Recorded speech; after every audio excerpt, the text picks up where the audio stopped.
கர்த்தருடைய பரிசுத்த நாமத்திற்கு ஸ்தோத்திரம் உண்டாவதாக. நம்ம யோபு 16 அதிகாரங்கள் பார்த்துக்கிறோம். ஏன்னா யோபுவை வந்து நம்ம எப்படி பார்க்குறோம் அப்படின்னா, யோபை வந்து ஆம், கர்த்தருக்கு முன்பாக உத்தமும் சன்மார்க்கனும் பொல்லாப்புக்கு பயந்து உலகுறனாக இருக்கிறதுனால, தேவனுக்கு பயந்து வாழ்கிறதுனால, பிசாசு எப்படியாவது அவனை வஞ்சிக்கணும், நல்லா நல்லா ஐஸ்வர்யமாக நல்லா இருக்கிறாங்கிறதுனால அவனை வஞ்சிக்கணும், ஏமாற்றணும், தன் பக்கம் இழுக்கணுங்கிறதுனால பலவித சோதனைகள் கொடுத்தாலும் யோபு உத்தமத்தில் உறுதியாக இருக்கிறத நம்ம பார்க்குறோம். அதனால் யோபுடைய சிநேகிதர்கள்லாம் வந்து என்ன செய்கிறாங்க, யோபு வந்து பழிக்கு பழி யோபு வந்து அவனை கேவலமாக பேசுகிறாங்க. ஆனாலும் யோபு என்ன செய்கிறாரு, தன்னுடைய உத்தமத்தில் உறுதியாக எப்படி இருக்கிறாருன்னு சொல்லி நம்ம பார்க்குறோம்.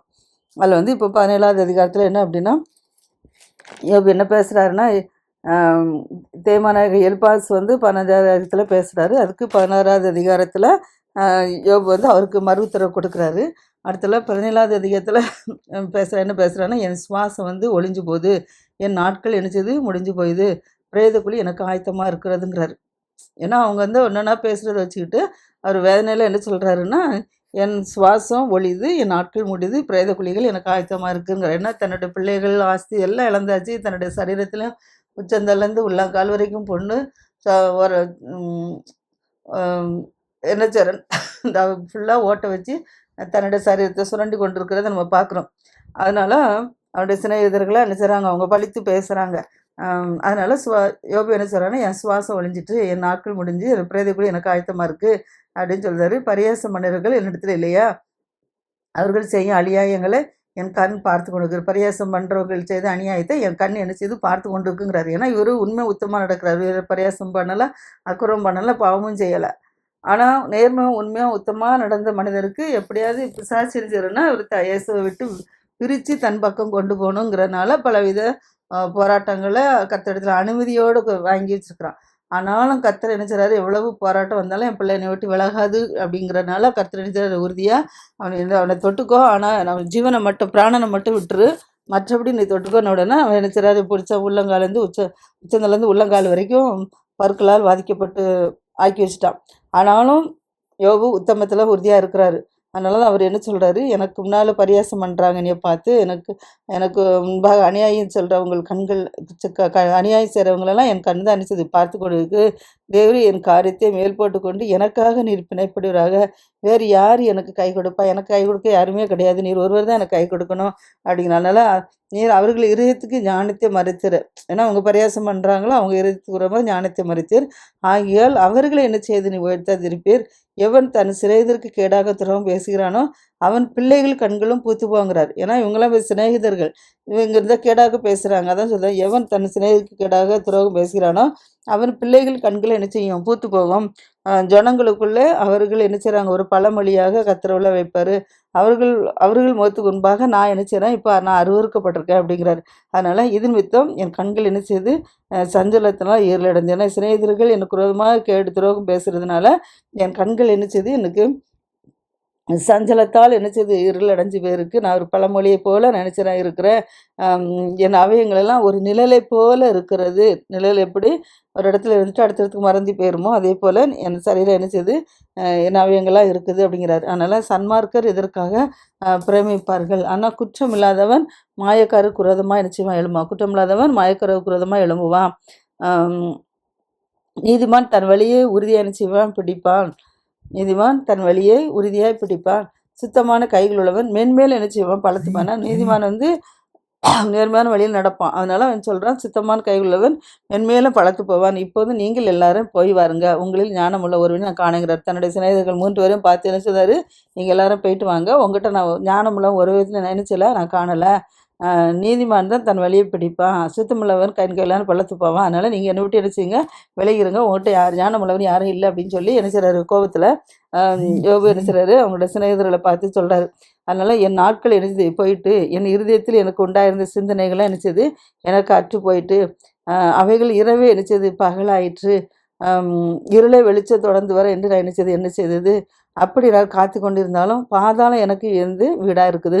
இருளில் என் படுக்கை நான் போடுவேன். பாதாளம் தான் அப்படி இருந்தாலும் பாதாளம் எனக்கு படுக்கை போட்டாலும் படுக்கையில் பாதாளத்தில் படுக்கை போடுவேன். பாதாளம் தான் எனக்கு வீடு அப்படின்ட்டு சொல்கிறாரு. அழிவை பார்த்து எனக்கு தகப்பன் என்கிறேன், புழுக்களை பார்த்து நீங்கள் எனக்கு தாயும் எனக்கு சகோதரி என்கிறேன். என் நம்பிக்கை இப்போது எங்கே போச்சு, நான் நம்பி இருந்ததே காண்பவன் யார். அதனால் நான் அது பாதாளத்தில் காவலுக்கு என்ன செய்ய இறங்கும், அப்போது தூளில் ஏகமாக நாங்கள் என்ன செய்வோம் இளைப்பாறுவோங்கிறாரு. இப்படி தன்னுடைய சிநேகிதர் பேசுனதுக்கு சொல்கிறாரு. அடுத்தபடியாக இப்போ அடுத்த சிநேகிதர், ஏன்னா 3 சிநேகிதர் உண்டு, 3 சிநேகிதரும் மாறி மாறி பேசிப்பார். 2வது ஜானஸில் என்ன செய்கிறாங்க, பேசி கொண்டு இருக்கிறாங்க. இப்போ வந்து எலிபாஸுக்கு அடுத்தபடியாக பில்தாத் என்ன செய்கிறாரு, 2வது தடவை பேசுகிறாரு. ஏற்பட்ட சொல்கிறாரு, நீங்கள் எந்த மட்டும் பேச்சுக்களே முடிக்காதிருப்பீங்க. ஏன்னா இப்போ பேசினார்ல, நான் சொல்ல எந்த மட்டும் இங்கே பேச்சுக்களே முடிக்காதிருப்பீர்கள், நீங்கள் புத்திமான்களாக இருங்க, நாங்கள் பேசட்டும், நீங்கள் புத்திமான்களாக இருங்க, நாங்கள் என்ன செய்கிறோம், நாங்கள் பேசட்டும் அப்படிங்கிறாங்க. நாங்கள் மிருகங்களைப் போல எண்ணப்பட்டு உங்கள் பார்வைக்கு தீர்ப்பாளனாக இருக்கிறேன் அப்படிங்கிறார். அவர் மிருகத்தை போல எண்ணப்பட்டு பார்வைக்கு நான் தீர்ப்பாளனாக இருக்கிறேன். அதனால் கோபத்தில் உண்மை தானே பீறுகிற உமது நிமித்தம் பூமி என்ன செய்து பாழாக போகுமா, கண்மலை தன்னிடத்தை விட்டு போகுமாங்கிறாரு. அதனால் துன்மார்க்கனுடைய விளக்கு நிச்சயம் அணைஞ்சு போயிடும், அவன் அடுப்பி நெருப்பு நினைச்சிடும் அவிழ்ந்து போயிடும். துன்மார்க்கனுடைய விளக்கு அணைஞ்சு போயிடும், அவன் அடுப்பி நெருப்பு நினைச்சுமா அவிழ்ந்து போயிருமா. அவனுடைய கூடாரத்தில் வெளிச்சம் நினைச்சுமா அந்தகாரப்பட்டுருமா. அடுத்தல அவன் விளக்கு அவனுடைய நிச்சயமா அணைஞ்சு போயிருமா. துன்மார்க்கனுடைய விளக்கு அணைஞ்சு போமா, அவன் அடுப்பு நெருப்பு கூட நிச்சயமா அணைஞ்சு போயிருமா. அவன் கூடாரத்தில் வெளிச்சமே நினைச்சிருமா அந்தகாரப்பட்ட குளிச்சில் வெளிச்சமே இருக்காதான். அவன் விளக்கு அவனை நினைச்சிடும் அணைத்து போடுங்கிறார். அவன் விளக்கு அவனை நினைச்சிடும் அணைத்து போடும். அடுத்தபடியாக அவன் பெலனாய் நடந்த நடைகளில் துன்மார்க்கன் பெலனாய் நடந்த நடைகள் நினைச்சிடும் குறைந்து போயிடும். அவன் ஆலோசனை அவனை நிச்சயம் விழப்பண்ணும். அவன் தன் கால்களினால் நினைச்சிடான் வலையில் அகப்படுறான். துன்மார்க்கன் தன்னுடைய கால்களால் நினைச்சிடான் வலையில் அகப்படுறான். வலை சிக்கலில் நினச்சிதான் நடக்கிறான். எப்படி ஒரு குருவியெல்லாம் கண்ணி வச்சு பிடிக்கிறாங்களோ அப்போ அது எப்படி அந்த கால்களை சிக்கி அகப்பட்டு எப்படி அந்த வலை சிக்கில நடக்குமோ அதே போல் என்ன செய்கிறான் துன்மார்க்கன் நடக்கிறான் அப்படிங்கிறார். அதனால் கண்ணி அவன் குதிகால் என்ன செய்யும் பிடிக்கும். கண்ணி இந்த வலை போட்டு பிடிக்கும்போது அந்த நடக்கும்போது என்ன செய்யும், கண்ணி என்ன செய்யும், அந்த குருவிகள் புறாக்கள் இதனால வச்சு பறவைகளை பிடிக்கும்போது என்ன செய்யும், அந்த கண்ணி என்ன செய்யும் குதிகாலை எழுச்சி பிடிக்கும். அதே போல் துன்மார்க்கர்களுக்கு என்ன செய்யோட கண்ணி எழுந்து என்ன செய்யும் அவங்களை குதிகாலை பிடிக்கும். பரிகாரர்கள் அவனை நினைச்சுவாங்க மேற்கொள்வாங்க அப்படிங்கிறார். அதனால் அவனுக்காக சுருக்கு நினைச்சது தரையிலையும் அவனுக்காக கண்ணி வழியிலும் நினைச்சது வைக்கப்பட்டிருக்கு. எப்படி அந்த பறவைகள் பிடிக்கிறதுக்கு வேடன் சுருக்கு போட்ட கண்ணி வலைகளை கொண்டு எப்படி வழியில் வைக்கிறானோ அதே போல் துன்மார்க்கனுக்கு நினைச்சது அந்த சுருக்கு வந்து தரையிலும் அவனோட கண்ணி வழியில் நினைச்சது வைக்கப்பட்டிருக்கு. சுற்றில இருந்து உண்டாகும் பயங்கரங்கள் அவனை நினைச்சு திருக்கிறபடி எப்படி அந்த வலையில் அகப்பட்ட பறவைகளுக்கு எப்படி பயம் வருமோ அதே போல் அந்த துன்மார்க்கனுக்கும் அப்படி பயம் வருங்கிறார். அதனால் அவன் கால்களே திசை தெரியாமல் நினச்சி அவங்க வந்து வழக்கில் அகப்பட்டிருக்கிறது நினச்சி எங்கே போகிறது தெரியாதபடிக்கு சும்மா சுற்றிக்கிட்டே நினச்சி வரும் அந்த பறவைகள். அதே போல் துன்மார்க்கன் நினச்சிவான் கால்களே திசை தெரியாமல் நினச்சிடுவான், சுற்றி கொண்டே வருவான். அவன் பெலனை நினச்சிவான் பட்டினி தின்னும். ஏன்னா இப்போ வழக்கில் ஆகப்பட்ட பிறகு என்ன சாப்பிடவா முடியும், எப்போ தப்பிப்போங்கிறதுல தான் அங்கே முடியும். ஆகாரம் அங்கே கிடைக்க போகுது, அதுதான் சரி. அவனை பிள்ளைனை என்ன செய்யும் பட்டினி திண்டுபடும். அவன் பக்கத்தில் கேடு என்ன செய்யும் ஆயத்தமாக நிற்கும். அது அவன் அங்கத்தின் பழத்தை என்ன செய்யும் பட்சிக்கும். பயங்கரமான மரணமே அவன் அவயங்களை என்ன செய்யும் பட்சிக்குங்கிறார். பயங்கரமான பயணம்தான் அவங்களோட அவயங்கள் ஏன்னா அது இப்போ இந்த கண்ணியில் அடிச்சு அந்த சுருக்கில் அலைஞ்சு திரிஞ்சிட்டு இருக்கோம். அப்படிப்பட்ட சூழ்நிலையில் அவங்களுக்கு என்னது சாப்பிட ஆகாரவும் முடியாது. அதனால் பயங்கரம் தான் நினச்சது பயங்கரமான மரணம் தான் அது என்ன செய்ய பட்சிக்கும். அவன் நம்பிக்கை அவன் கூடாரத்திலேருந்து வேரோடு எரிச்சி பிடுங்கப்படும். துன்மார்க்கனுடைய நம்பிக்கை அவன் என்ன தான் நினச்சிருந்தாலும் அது அந்த கூடாரத்தில் இருந்து என்ன செய்யும் நம்பிக்கை வேரோடு பிடுங்கப்படுமா. அது அவனை பயங்கர ராஜாவின் இடத்துல நிச்சயமா துரத்துமாம். அவனுக்கு ஒன்றும் இல்லாமல் போனதினால் பயங்கரம் அவன் கூடாரத்தில் குடியிருக்கும். துன்மார்க்கனுக்கு ஒன்றும் இல்லாமல் போகிறதுனால பயங்கரம் தான் அவன் கூடாரத்தில் நிச்சயம் குடியிருக்கும். கந்தகம் அவன் வாசஸ்தலத்தின் மேல் நிச்சயம் கழிக்கப்படும். கந்தகம்னா என்னது அக்கினி தீ. அது நினைச்சது கந்தகம் வந்து அவன் வாசல்கள் மேல் நிச்சயம் தெளிக்கப்படும். கீழே இருக்கிற அவன் வேர்கள் அழிந்து போகும். கீழே இருக்கிற வேர்னா அவன் கீழே வேர்கொள்ள முடியாது. அவன் வந்து பேர் நிச்சயம் அழிஞ்சு போகும். அதனால தான் கீழே இருக்கிற வேர்கள் அழிந்து போகும். மேலே இருக்கிற அவன் கிளைகள் பட்டு போகும். அவனுக்கு எவ்வளவு தான் ஜனங்கள் வந்து அவனோட இருந்தாலும் அவங்க அவங்கள விட்டு நினைச்சிடாங்க விலகி போயிடுவாங்க. அதனால தான் வேர்கள் அழிந்து போகும். மேலே இருக்கிற கிளைகள் கூட எரிச்சிடும் பட்டு போகும். அவனை நினைப்பும் பூமியிலேருந்து எரிச்சிஞ்சிடும் அழிஞ்சு வரும். வீதிகளில் அவன் பேர் இல்லாமல் துன்மார்க்கனுடைய பேர் என்ன செய்யுது நினைக்கப்படாது. வீதியில் கூட அவன் பேர் என்ன செய்யாது இல்லாமல் போகுமா. அவன் வெளிச்சத்திடத்துலேருந்து இருளில் துரத்தி விட்டான். அவன் வெளிச்சத்தில் இருந்தாலும் என்ன செய்யறான் இருளில் துரத்தி விடப்படுறான். பூலோகத்திலேருந்து அவன் என்ன செய்றான் தள்ளுண்டு போகிறான். அவன் ஜனத்துக்குள்ளே அவனுக்கு ஜன கூட்டத்துக்குள்ளே அவனுக்கு என்ன செய்ய ஒரு புத்திரனும் கிடையாது, ஒரு பௌத்திரனும் கிடையாது. அவன் வீட்டில் மீதியாக இருக்கத்தக்கவன் ஒருவனும் கிடையாது அப்படிங்கிறாரு. அவன் காலத்தோர் அவன் நாளுக்காக நினைச்சத திடுக்கிட்டது போல பின்னடியார நினைச்சவங்க பிரமிப்பாங்க. அக்கிரமக்காரன் குடியிருந்த ஸ்தானங்கள் இவை தான். அக்கிரமக்காரன் நினைச்சுவான், அவனும் குடிக்கிற ஸ்தானம் இவை தான். தேவனே அறியாமற் போனவனுடைய ஸ்தலம் இதுவே என்பார்கள். தேவனை யாரெல்லாம் அறியலையோ அவங்களுடைய ஸ்தானம் இதுவே என்பார்களாம். அப்படி நினைச்சுறாரு. இப்போ யோபு நினைச்சதை பில்தாத் என்ன செய்றாரு, யோபுக்கு விரோதமாக என்ன செய்றாரு, பேசுகிறாரு. அப்படி பேசுகிறதுக்கு இப்போ யோபு ஏன்னா இவர் வந்து என்ன செய்றாரு, யோபு பல பாடுகள் படுறதுனால யோபு என்ன செய்றாரு, தூசிக்கிறாரு. இவர் தான் ஒரு துன்மார்க்கர் மாதிரி நினச்சிக்கிட்டு நீர் இப்படிலாம் இருக்கிற அப்படி இருக்குன்னு சொல்லி என்ன செய்றாரு, அவர் என்ன செய்றாரு, அவங்கள ப ப ப இது பரியாசம் பண்ணி என்ன செய்கிறாங்க, யோபு பேசுகிற அவனோட சிநேகிதர்கள் பேசுகிறாங்க. ஏன்னா வந்து இப்போ கண்ணியில் அகப்பட்டது போல தானே இருக்கிறாரு. அதனால் என்ன செய்றாரு, இப்படி பேசுகிறாரு. அதற்கு யோபு பிரயத்தனமாக என்ன சொல்றாரு, நீங்கள் எந்த மட்டும் என் ஆத்மாவை வருத்தப்படுத்துவீங்க, வார்த்தையினால் என்னை நொறுக்குவிய அப்படிங்கிறார். ஏன்னா அவங்க இப்படிலாம் பேசுகிறத வச்சுட்டு யோபு சொல்கிறாரு, எந்த மட்டும் என் ஆத்மா என்ன செய்ய வருத்தப்படுத்துவிய, வார்த்தைகளால் என்னை நொறுக்குவீங்க. இப்போது 10 தடவை என்னை நீங்கள் என்ன செஞ்சிட்டீங்க, என்னை நிந்திச்சிட்டீங்க. நீங்கள் எனக்கு கடின முகம் காண்பிக்கிறனால உங்களுக்கு வெட்கமே இல்லையா அப்படிங்கிறார். எனக்கு ஏன்னா நண்பர்கள்லாம் என்ன சொன்னோம், இறக்கப்படணும். இப்போ வந்து ரொம்ப பயங்கர சூழ்நிலை இருக்கும்போது அவர் என்ன செய்யணும், இறக்கப்பட்டு அவங்களுக்கு என்ன செய்யணும், ஆறுதல் படுத்தணும். அவங்களால வேண்ட உதவிகளே செய்யணும். அது இல்லாதபடிக்கு நெருக்கப்படுற நேரத்தில் துன்புறுத்தும்போது எப்படி இருக்கும், நம்ம நம்ம தான் இருக்கிறோன்னா நம்மளை வந்து நம்ம வந்து இப்போ பயங்கர போராட்டத்தில் இருக்கிறோம். பயங்கர போராட்டத்தில் இருக்கும்போது என்ன செய்யுது, நம்முடைய சிநேகிதர்கள் வந்து நம்மள வந்து என்ன செய்யக்கூடாது, அற்பமாக நினைக்கக்கூடாது. நமக்கு வந்து ஒரு ஆறுதலாக இருக்கணும். அப்போ என்ன செய்யும், நமக்கு நம்ம உதவி செய்கிறாங்களோ செய்யலையோ ஒரு ஆறுதலான வார்த்தைகளை பேசும்போது என்ன செய்யும், நமக்கு ஆறுதலாக இருக்கும். நம்மளே இருக்கிற பாடுகள் ஒருத்தர்கள் மத்தியிலேருந்து அவங்க வந்து நம்மளேருந்து என்ன செய்யும், துன்புறுத்தும் போது நமக்கு என்ன செய்யும், கூட்ட கொஞ்சம் நம்ம என்ன செய்யும், நம்ம ஆத்மா எரியும், வேதனைகள் படும். அதனால தான் அவர் என்ன செய்தார், எந்த மட்டும் நீங்கள் ஆத்மா என்ன செய்ய வருத்தப்படுத்துவீங்க, வார்த்தையிலால் என்னை நொறுக்குவேன்னு சொல்லிட்டு சொன்னார். 10 தானே என்னை நிந்திச்சிட்டீங்க, எனக்கு கடினமும் காண்பிக்கினால் உங்களுக்கு வெட்கமில்லை. நான் தப்பி நடந்து மெய்யானாலும் என் தப்பிதம் என்னோட தான் இருக்குது. நான் வந்து ஏன்னா அவர் சொல்றாரு, நான் அவங்க அவங்க தப்பு பண்ணிட்டே இருந்தாலும் சொல்கிறாரு, என்ன அக்கிரமம் பண்ணிட்டு பாவம் செஞ்சுட்டு அப்படின்னு தானே சொல்கிறாங்க. அதனால அவர் சொல்றாரு, நான் தப்பி நடந்தாலும் வெய்யானாலும் என் தப்பிதம் என்னோட தானே இருக்குது அப்படிங்கிறார். உங்களோட இல்லையே, நான் செஞ்ச தப்பு என்னோட தானே இருக்குது அப்படிங்கிறாரு. அதனால் நீங்கள் எனக்கு விரோதமாக பெருமை பாராட்டி எனக்கு நிந்தியாக என்னை கடிந்து கொள்ள வேண்டும் என்றிருப்பீர்களா, நிந்தையோடு என்னை நீங்கள் கடிந்து கொள்ள வேண்டியிருப்பீர்களாகில் தேவன் என்னை கவிழ்த்து தம்முடைய வலையை என்மேல் என் வீசுகிறார் என்று அறிங்க. தேவன் தான் என்னை கவிழ்த்து என்னை வீசினான்னு சொல்லி அறிங்க.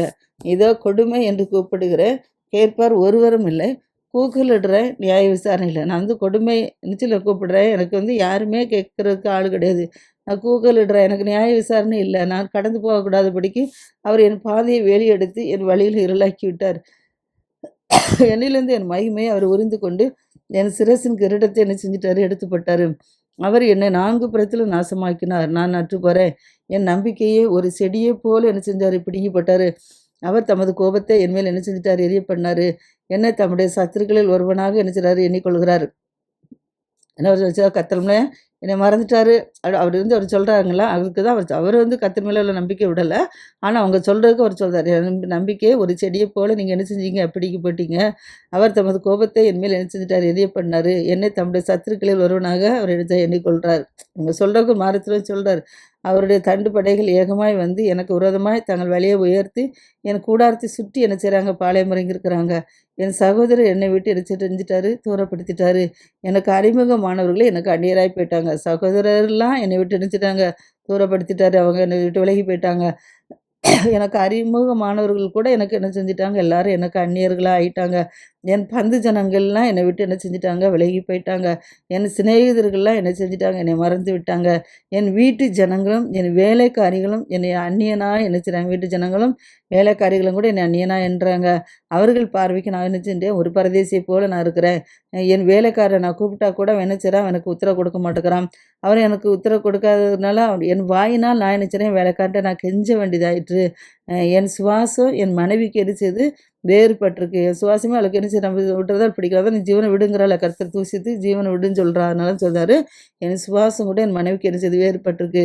என் கற்பத்தின் பிள்ளைகளுக்காக பரிதவிக்கிறேங்கிறார். ஏன்னா கற்பத்தின் பிள்ளைகளாக மறித்து போயிட்டுலாம். அதனால் அவர் செய்தேன், கற்பத்தின் பிள்ளைகளுக்காக நான் என்ன செய்தேன், நான் பரிதவிக்கிறேங்கிறாரு. அதனால் சிறு பிள்ளை கூட என்ன செய்கிறாங்க, என்னை அசட்டை பண்ணுறாங்க. நம் நான் எழுந்தா கூட சிறு பிள்ளைகள எனக்கு விரோதமா என்ன செய்றாங்க பேசுறாங்க. என் பிராண சிநேகிதர்கள் எல்லாரும் என்ன என்ன செய்றாங்க எனக்கு எவ்வளவுக்கு எவ்வளோ எனக்கு உயிருக்குறான சிநேகிதா இருந்தவங்களும் அவங்க கூட என்ன செய்றாங்க என்னை வெறுக்கிறாங்க. நான் சிநேகிக்கிறவர்கள் எனக்கு என்ன செய்றாங்க நான் யாரெல்லாம் சிநேகிக்கிறேனோ அவங்கலாம் என்ன செய்றாங்க எனக்கு விரோதியா இருக்கிறாங்க. என் எலும்பும் என் தோலோடும் என் மாம்சத்தோடும் ஒட்டிக்கொண்டு எலும்பு கூட என்ன செய்யுது சரியான ஆகாரங்கள் சாப்பிட முடியல. அதனால தான் புண்ணா இருக்கு சொரிஞ்சுக்கிட்டே இருக்கிற வேதனைப்பட்டு இருக்கனால எப்படி சரியா சாப்பிட முடியாது. சாப்பாடே யாரு கொடுக்க அவருக்கு ஒழுங்கா மனைவியே வெறுத்துட்டா. வெள்ளைக்காரங்கள பிள்ளைகள யார கூப்பிட்டாலும் யாருமே கிட்ட வர மாட்டேங்காங்க. அப்போ அவருக்கு யாரும் சரியா சாப்பாடு கொடுக்க மாட்டாங்கல்ல. அதனால அவர் சொல்றாரு, என் எலும்புகள் என் தோலோடும் என் மாம்சத்தோட என்ன செய்யுது ஒட்டி கொண்டிருக்கு. ஏன்னா அவ்வளவு வெளிஞ்சிட்டார். தோல் சதையோடு என்ன செய்து ஒட்டப்பட்டிருக்கு. என் பற்களை மூட கொஞ்சம் தோல் மாத்திரம் தான் தப்பியிருக்குங்கிறார். பற்களை மூட கொஞ்சம் தான் தோல் மட்டும் தப்பியிருக்கு. என் சிநேகிதரே நீங்கள் எனக்கு இறங்குங்கங்கிறார். என் சிநேகிதரே எனக்கு இறங்குங்க, எனக்கு இறங்குங்க. தேவனுடைய கை என்னை இருந்தது என்னை தொட்டுச்சு. நீங்கள் எனக்கு இறங்குங்க அப்படின்னு சொல்லி சிநேகிதர்கிட்ட கெஞ்சுறாரு. தேவனை போல நீங்களும் என்னை துன்பப்படுத்துறது கர்த்தர் தான் என்னை துன்பப்படுத்திட்டாருன்னா நம்ம வந்து வேதனையில் கர்த்தர் நம்மளை மறந்துட்டாரு நம்மளை கைவிட்டு அப்படி தான் சொல்லுவோம். அதே போல தான் அவர் சொல்றாரு. தேவனை போல நீங்களும் என்னை துன்பப்படுத்துவானேன். என் மாம்சம் பட்சிக்கப்பட்டாலும் நீங்கள் திருப்தியற்று என் மாம்சம் பட்சிக்கப்பட்டவாய் இருக்கிறார். நீங்கள் இதுலேருந்து எனக்கு நீங்கள் எப்படி திருப்தியற்று போய் இருக்கிறீங்க அப்படிங்கிறாரு. அது சொல்றாரு, நான் இப்பொழுது சொல்லும் வார்த்தைகள் எழுதப்பட்டால் நலமா. நான் வந்து சொல்கிற வார்த்தைகளை ஒரு புஸ்தகத்தில் எழுதுனா கூட எனக்கு அது நலமாக இருக்கும் அப்படிங்கிறாரு. அவைகள் ஒரு புஸ்தகத்தில் வரையப்பட்டு அல்லது என்றென்றைக்கும் நிலைக்க அவைகள் ஒரு கருங்கல்லில் ஒளிவெட்டாகும் ஈய எழுத்த பதித்தா கூட நலமாக இருக்குங்கிறார். இப்போ அவர் சொல்கிறாருல அந்த வார்த்தைகளை புஸ்தகம் எழுதினாலும் நல்லாயிருக்கும். அல்லது ஒரு கருங்கல்லில் ஒளிவெட்டா எழுதினா கூட என்ன செய்யும் பதித்தா கூட நலமாக இருக்கும் அப்படிங்கிறார். சொல்லிட்டு சொல்றாரு, என் மீட்பர் உயிரோடு இருக்கிறார் என்றும் என் மீட்பர் கர்த்தர் என்ன செய்றாரு உயிரோடு இருக்கிறார் என்றும் அவர் கடைசி நாளில் பூமியின் மேல் நிற்பார் என்றும் நான் அறிந்திருக்கிறேங்கிறார். அந்த அளவு என்ன செய்றவர் அவர் எந்த அவங்க வந்து இவ்வளவுதான் சோதனைகள் அகப்பட்டாலும் அவங்க தூசித்தாலும் அவர் கர்த்தர் அடிச்சல அவர் மறுதளிக்கல. என் மீட்பர் உயிரோடு இருக்கிறார். அவர் கடைசி நாளில் அடிச்சுவார் நிச்சயமா ஞாயிற்றுல வந்து நிற்பார்னு சொல்லி அறிந்திருக்கிறேன் அப்படின்னு சொல்றாரு. அதனால இந்த என் தோல் முதலானவை அழி போன பின்பு, ஏன்னா இப்போ புண்ணெல்லாம் அதனாலலாம் புண்ணு இல்லை. அதனால அவர் சொல்றாரு இந்த தோல் முதலானவை அழி போன பின்பு நான் என் மாம்சத்திலிருந்து நான் நினைச்சுவேன். என் தோல் கூட அழுவி போனாலும் என் மாம்ச சதை இருக்குல்ல அதில் இருந்து கூட நான் நினைச்சுவேன் நான் தேவனை நோக்கி பார்ப்பேன் அப்படிங்கிறாரு. நான் அவரை நானே பார்ப்பேன். அந்நிய கண்கள் அல்ல என்னுடைய கண்களே அவர் என்ன செய்யும் காணும். இந்த வாஞ்சியால் என் உள்ளிந்திரங்கள் எனக்கு என்ன செய்து சோர்ந்து போயிடுறதுங்கிறார். என் கண்கள் அவர் நிச்சயமாக காணும். அந்நிய கண்கள் அல்ல என்னுடைய கண்களே அவங்க காணும்னு சொல்கிறார். அதனால் காரியத்தின் மூலம் எனக்கு கண்டுபிடிக்கப்படுகையில் நாம் ஏன் அவனை துன்பப்படுத்துகிறேன் என்று நீங்கள் சொல்ல வேண்டும். நீங்கள் வந்து காரியத்தின் மூலமாக என்ன செய்ய இன்றைக்கி ஒரு நாள் கண்டுபிடிப்பீங்க. அந்த சூழ்நிலையில் நான் ஏன் அவனை துன்பப்படுத்தணும் அப்படின்னு சொல்லி நீங்கள் என்ன செய்ய நீங்கள் சொல்ல வேண்டியதாக இருக்கும் அப்படின்னு சொல்கிறாரு. அதனால் பட்டயத்துக்கு நீங்கள் என்ன செய்யுங்க பயப்படுங்க. நியாயத்தீர்ப்பு உண்டு என்கிறத நீங்கள் அறியும் பொருட்டு மூர்க்கமானது பட்டயத்தினால் உண்டாகும் ஆக்கினை நிச்சயம் வரப்பண்ணுங்கிறார். பட்டயத்துக்கு நீங்கள் என்ன செய்யுங்க பயப்படுங்க. நியாயத்தீர்ப்பு நிச்சயம் உண்டு. அந்த நாளில் மூர்க்கமானது பட்டயத்தினால் உண்டாகும் ஆக்கினை நிச்சயம் வரப்பண்ணும் அப்படின்னு சொல்கிறார். அடுத்தபடியாக இப்படி சொன்னோன்னே இப்போ 20வது அதிகாரத்தில் இப்போ 3வது நண்பர் சோப்பார் பேசுகிறார். 2வது தரப்பா ஒரு நண்பர்களாக பேசி கொண்டு வர்றதுல இப்போ 3வது ஷிஃப்ட்டில் என்ன செய்கிறாங்க சோப்பார் பேசுகிறாரு. அவர் என்ன பேசுகிறாருன்னா, இதற்காக மறுஉத்தரவு கொடுக்க என் சிந்தனைகளை என்ன ஏவுகிறபடியால் நான் தீவிரித்து சொல்கிறேங்கிறார். இவர் சொல்கிறாரு இதற்காக இப்போ யோபு பேசினார்ல அதுக்கு மறுஉத்தரவு கொடுக்கறதுக்கு அவருடைய சிந்தனை என்னச்சுதான் அவரை ஏவுதான். சிந்தனை அவரை ஏவுறதுனால நான் தீவிரித்து உங்களுக்கு எனக்கு நான் சொல்ல விரும்புகிறேன் அப்படிங்கிறார். தீவிரித்துனா நான் சீக்கிரமாக நினச்சிறேன் இந்த வார்த்தைகளை நான் பேச நினைச்சதை நான் விரும்புகிறேன்னு சொல்கிறாரு. என்ன சொல்கிறேன் நிந்தித்தேன் என்று நான் கடிந்து கொள்ளப்பட்டதை கேட்டேன். நான் நிந்திக்கிறேன்னு சொல்லிட்டு நீ நான் கடிந்து கொள்கிறேன் அப்படின்னு சொல்லி நீ சொல்கிறத நான் கேட்டேன். ஆனாலும் உணர்வினால் என் ஆவி என்ன செய்து பிரயத்திர சொல்ல என்ன செய்து ஏவுது. துன்மார்க்கின் கெம்பிரம் குறுகினது என்பையும் துன்மார்க்கனுடைய கெம்பிரம் என்ன செய்து குறுகினது என்பையும் மாயக்காரின் சந்தோஷம் ஒரு நிமிஷம் மாத்திரம் நிற்கும் என்பதையும் அவர் மனுஷனை பூமியில் வைத்து ஆதி முதற்கொண்டு இப்படி இருக்குது என்பதை நீர் அறிகிறோங்கிறார். துன்மார்க்கன் கெம்பிரம் குறுகினது என்பது துன்மார்க்கோட கெம்பிரம் தான் நிச்சயமா குறுகுமா. மாயக்காரின் சந்தோஷம் ஒரு நிமிஷம் மாத்திரம் தான் நிற்குமா. அதனால் அவர் மனுஷனை பூமியில் வைத்து ஆதி முதல் இப்படி இருக்குது என்பதை நீர் அறிவீரோ. அவனுடைய மேன்மை வானப்பறிந்து உயர்ந்தாலும் அவனுடைய தலை மேகங்கள் மட்டும் நினைச்சது எட்டினாலும் அவன் தன் மலத்தை போல நினைச்சான் என்றைக்கும் அழிந்து போவானா. யாரு துன்மார்க்கன் நினைச்சுவான் ஒரு மலத்தை போன்ற மலை எப்படி மலைனா அசடு அது எப்படி அழிஞ்சு போதோ அதே போல் அவனை கண்டவர்கள் அவன் எங்கே என்பார்களாம். துன்மார்க்கரை கண்டவர்கள் என்ன செய்றாங்க அவன் அழிஞ்சு போயிட்டான் அதனால அவன் எங்கேன்னு சொல்லி என்ன சொல்லுவாங்களாம். அவனும் ஒரு சொப்பனத்தை போல் என்ன செய்தான் பறந்து போய் காணப்படாத அவனா இரவில் தோன்றும் தரிசனத்தை போல என்ன செய்றானா, பறக்கடிக்கப்படுவானா துன்மார்க்கன். அடுத்தால சொல்றாரு, அவரை பார்த்த கண் இனி அவனை என்ன செய்யுது பார்ப்பதில்லை. அவன் துன்மார்க்கனை பார்த்த கண் இனி அவனை என்ன செய்யுது பார்ப்பதில்லை. அவன் இருந்த ஸ்தலம் இனி அவனை என்ன செய்யாது காண்பதில்லைங்கிறார். துன்மார்க்கனை பார்த்த ஸ்தலம் என்ன செய்யுது இனி அவனை என்ன செய்யுது காண்பதில்லை அப்படிங்கிறாரு. அடுத்தபடியாக அவர் சொல்றாரு, ஒரு சொப்பனத்தை காணாதது போல என்ன செய்றேன், நான் வந்து கஷ்டப்பட்டு கொண்டிருக்கிறேன். அவன் அவனுடைய கண்கள் என்ன செய்யுது, இனி அவனை பார்க்குது. அவன் இருந்த ஸ்தலம் அவனை காண்பதில்லைன்னு சொல்லிட்டு, அவன் பிள்ளைகள் எளிமையானவர்களின் சகாயத்தை தேடுவாருங்களாம். துன்மார்க்கனுடைய பிள்ளைகள் எளியவர்களின் சகாயத்தை தேடுவார்களாம். அவன் பறித்ததை அவன் கையில் என்ன செய்யுமா, திரும்ப கொடுக்க வேண்டியதாகுமா. அவன் எலும்புகள் அவனுடைய வாழ வயதின் பாவத்தினால் நிறைஞ்சிருக்குமா. அவனோட கூட மண்ணில் என்ன செய்யுமா, படுத்துக்கொள்ளுமா. பொல்லாப்பு அவன் வாயில இனிமையா இருப்பதால் அவன் அதை என்ன செய்வான், தன் நாவின் கீழ் அடிச்சுவான், அடக்கி வைப்பானாம். துன்மார்க்கனுக்கு பொல்லாப்பு என்ன செய்வான், அவன் வாயில இனிமையா இருப்பதனால அவனுடைய எலும்புகள் வாழ வயதின் பாவத்தினால் நிறைந்திருக்கிறதுனால அவனோட கூட மண்ணில் படுத்துக்கொள்ளுமா. பொல்லாப்பு வாயில இனிமையா இருப்பதால் அவன் அதை தன் நாவின் கீழ் என்ன செய்வான், அடக்கி அதை விடாமல் என்ன செய்வானாம், பதனம் பண்ணி கொண்டே இருப்பானாம். தன் வாய்க்குள்ளே எதிர்ச்சுவானாம், பொல்லாப்பு வைத்து கொண்டே இருப்பானாம். அவன் போஜனம் அவன் குடல்கள் மாறி அவனுக்குள் விரியன் பாம்புகளில் பிச்சா போவான். அவன் சாப்பிட்ற சாப்பிடங்கள் வாயில் வச்சு நினச்சிவான், அந்த அது வயிற்றுல வச்சு வாயில் வச்சு அதை மெண்டு தின்னுட்டு இருப்பான். ஆனால் அது அவனுக்குள் விரியன் பாம்புகளின் பிச்சா எது நினச்சிமா போகுமா. அவன் விழுங்கின ஆசையை இருந்துவானா கக்குவானாம். தேவன் அதே அவன் வயிற்றிலேருந்து என்ன செய்கிறாராம், வெளியே தள்ளி விடுவாராம். அவன் விரியன் பாம்புகளின் விஷத்தை உறிஞ்சுவானாம். யாரு, பொல்லாதவன் நினைச்சுவான், விரியன் பாம்புகளின் விஷயத்தை நினைச்சுவானா உறிஞ்சுவானா. விரியனின் நாக்கு அவனை என்னச்சுமா கொல்லுமா. தேனும் நெய்யும் ஓடும் வாய்க்கால்களையும் ஆறுகளையும் கூட என்ன செய்ய மாட்டானா அவனுக்கு காண்பதில்லைங்கிறாரு. அதனால் நான் பிரயாசப்பட்டு தேடினதை அவன் விழுங்காமல் திரும்ப கொடுப்பான். அவன் திரும்ப கொடுக்கறது அவன் வாசிக்கு சரியாக இருக்கும், அவனுக்கு களி கூர்ந்திருப்பாங்கிறார். அதனால் அவன் ஒடுக்கி ஏழைகளை கைவிட்டு கட்டாத வீட்டை பறித்தபடினாலும் தன் வயிறு திருப்தி எட்டிருந்தபடினாலும் அவன் இச்சித்த காரியங்களுக்கு ஒன்று என்ன செய்து அவனுக்கு இருப்பதில்லைங்கிறார். அவன் போஜனத்தில் ஒன்றும் மீதியாகாது, ஆகியால் அவன் ஆஸ்தி என்ன செய்யாது நிலை நிற்காதுங்கிறார். அவன் வேண்டும் என்று என்ன செய்வான், பரிபூரணம் அடைஞ்ச பின்பு அவன் வியாகுல அவனுக்கு உண்டாகுமா. சிறுமைப்படுகிற ஒவ்வொருடைய கையும் அவன் மேல் வச்சு வருமா. தன் வயிற்றை நிரப்பத்தக்கது என்னது என்று கூட என்ன செய்வானா தெரியாது பிடிக்க அவன் கஷ்டப்படுவான்னு சொல்கிறார். மீண்டும் நம்ம அடுத்த நாள் இதை பார்ப்போம். கர்த்தர் தான் இதை ஆசிரியர்.